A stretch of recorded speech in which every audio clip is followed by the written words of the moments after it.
This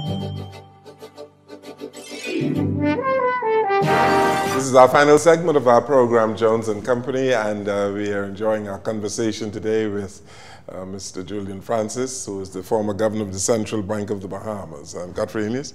Mr. Francis, we talked a bit about the major sector in our economy, tourism. Yes. You've got your eye teeth through financial services, offshore banking. Yes. What is the future of offshore banking in our country? That's a very, very important question, a very good question. And I tell you the honest truth, Godfrey, I really don't know. I believe that the Bahamas can still salvage for itself a place. It'll be smaller than what we have known over the last 40 years. It'll be different in the sense that we now have to be entirely transparent, really, in the services that we are providing and the way that we provide those services. And consequently, the sector is going to be smaller.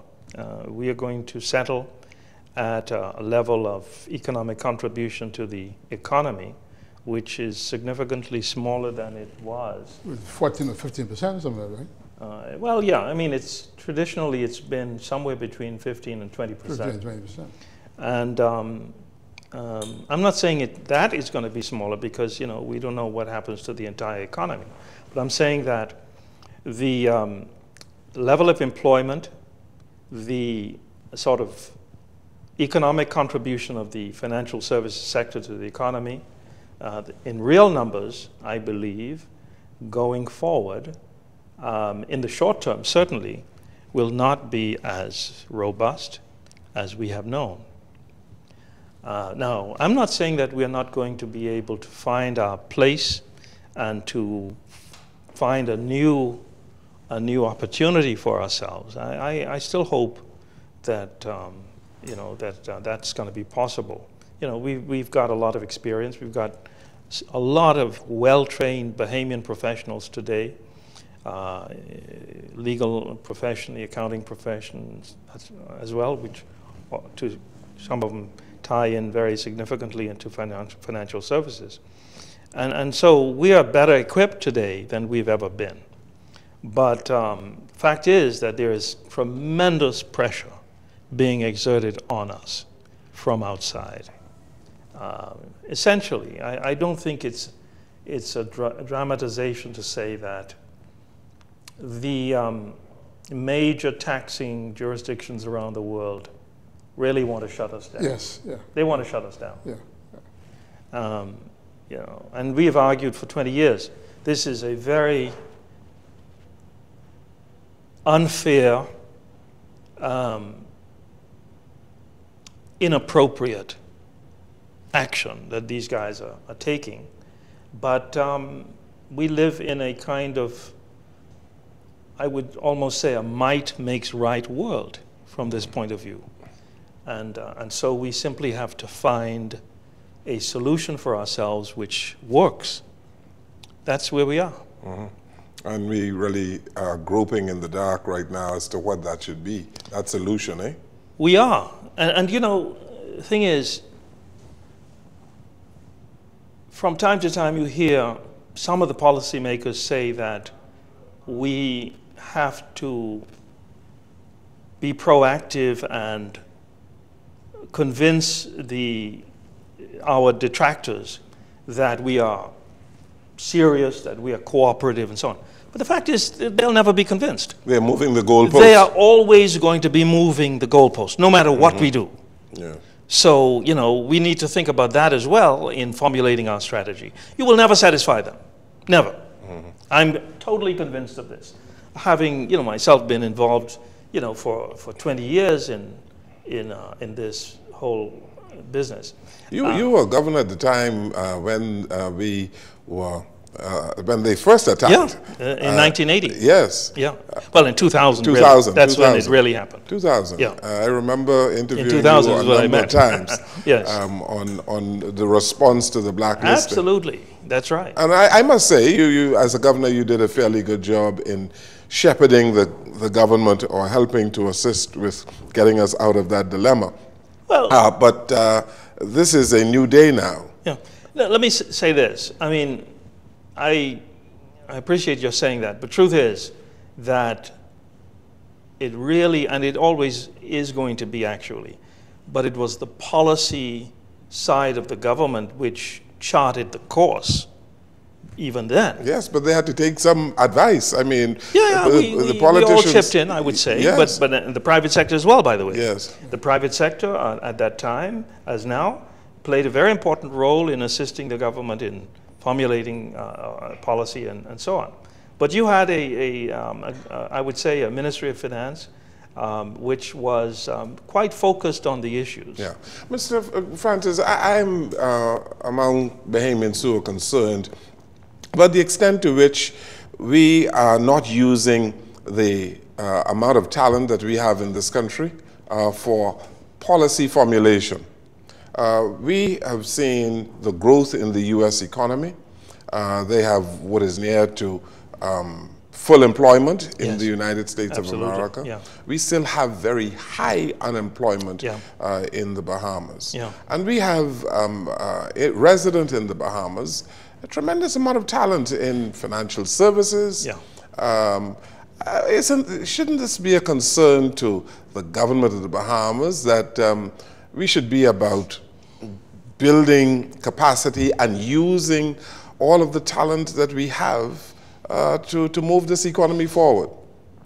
Well, I mean, I think... I know you, for instance, you are chairman of Commonwealth Brewery. Yes. And, but obviously, as a former governor of the central bank and working with the private sector, you would think that yourself and James Smith and William Allen and all of the rest of these people ought to be a part of the group of financial advisors to the government of the Bahamas. Again, I mean, the government of the Bahamas, to my understanding, does have a team of people mainly from the private sector, the Council of Economic Advisors to the Prime Minister, and I know some of these people, and some of them are very, very smart, very good people, in my opinion. So, I mean, it's not as though that doesn't happen. I mean, you're trying to, well, you're suggesting that somehow everybody who may have some... No, I'm suggesting that people who have been down that road, who know the rhythms of... Okay.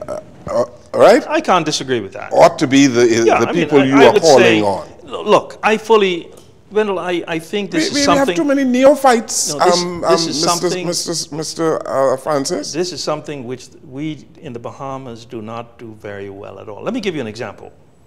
About 3 years ago, we had an annual general meeting of the Inter-American Development Bank here. And I don't know if you remember, but it was, you know, the plenary was down at Bahama. It was open for that purpose. I remember it well. Now, you know, I had been, when I was governor of the central bank and deputy governor as well, going to IDB meetings around the world, in Germany and Latin America and North America and so on. And, you know, you become part of a kind of a fraternity of professionals. You know people. Yes, you know everybody. Yeah. People in the private sector, you know, some of my best friends at places like Chile, they come to the Bahamas for those meetings. And they go everywhere around the world every year for those meetings. I thought it was stunning, and this was, as I say, about 3 years ago.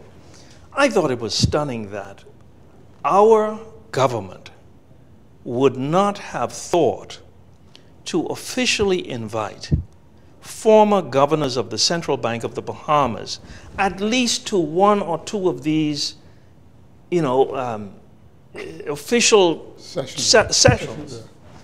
As a part of the Bahamas' you know, delegation. I mean, this is a no-brainer. That's the point. It wouldn't cost them anything, as opposed to paying, you know, a ticket to go to Europe or someplace. That's the point. And I just don't understand that. So, I mean, it's an extension of that you're talking about. Yes. And I agree with you. I think that this is something that we have got to do better. Mr. Francis, I as a layman, I see a whole lot of new faces, and I call them neophytes, in many areas of the government. And the Prime Minister talked about a major misstep. They're making missteps, and they don't have to be making these missteps if they would use the expertise, the talent that we have in the country. By the way, I suspect that this same thing that I just described happens in many different areas around the way we govern ourselves. Yes. And I just think it's so unfortunate. Let me ask you a very mundane question, Mr. Francis, and one which you would have had control over to some extent. There's a growing demand for local banks. A growing demand. Yes. Right? Yeah. Because what has been happening with these foreign banks? That's right. The Bahamians branch. Yes. Is being disseminated. Yeah. And the authority is taken to Barbados and Jamaica and Trinidad. Yeah. And for example, say what you wish, or say people think about the web shop operators, right? The web shop operators have been innovators in our economy. They have stepped in and provided financial services, right, for people in the Family Islands, right? And we had Mr. Flowers on our show the other day. And he said they were very interested in establishing either a bank or a savings and loan association. But it seems as if, Mr. Francis, policymakers are stumbling blocks in the evolution of more Bahamian banks. How do you respond to that?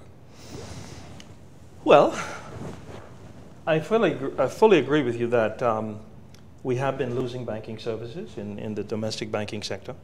And I believe that we need to find a way to replace those services. I really believe that we should be licensing new domestic banks to the extent, certainly, that they are willing to fill those voids which are being left. What I don't agree with is the idea that somewhat, I would say, conveniently or opportunistically, you have a set of institutions such as web shops who automatically step into that role. I don't believe that that's appropriate. Well, look at the credit unions. You know, the credit unions are such that they can evolve to a higher form of financial services. Yeah, the credit unions are regulated by the Central Bank of the Bahamas. I know. And but so that wasn't the original intention of the.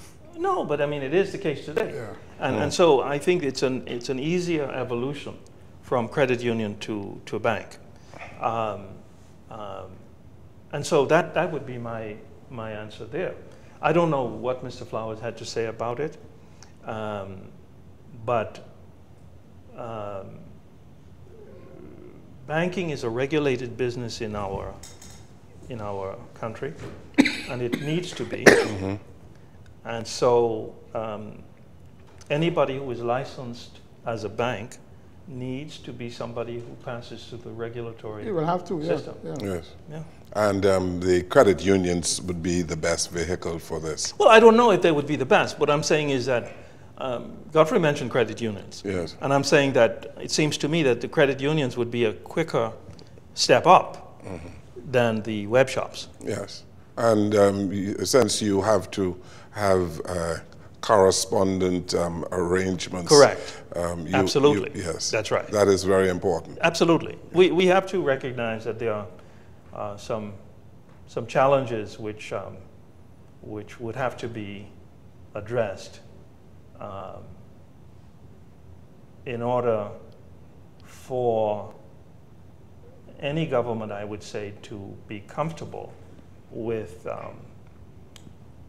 unregulated entities or entities which are not regulated by the financial services regulators. Yes. Playing that role. Yeah. What about a wholly owned and operated bank that just deals with domestic services? called Bank of Bahamas. Okay. The final question, we have to wrap up. Sure. And I always ask you this every time we get together about your optimism or lack thereof of the economy of the Bahamas. Yes. And so in the short term, okay. what do you think? That's where we, if you think about it, we started here. That's where we started, and we want to end there. Last time I answered this question for you, I wasn't as optimistic as I think I begin to feel now. And I'll tell you why. You know, Wendell, you and Godfrey, you know me well enough. I am not interested in complimenting the government. You know, I don't need to do that. But I believe that to the extent that the government is willing to tackle the difficult issues, we need to pay attention to that. I think that this is very important. Now, we'll have to wait and see. But the how is important. Of course. That's what I'm just about to say. Mm-hmm. We have to wait and see if they've got the right formula. Mm-hmm. I don't know. I've already said what I think. But this gives me some cause for feeling a little bit better, believe it or not. Sure, in the meantime, in the short term, we may go through a rockier patch. And I certainly have a great deal of concern for those many persons in the lower end of the income sphere, and those, of course, as well, who are unemployed, who are really hurting from all of this. I really, honestly, and I'm sorry that we haven't got time to talk about maybe some other ideas that could help to address that. Mm.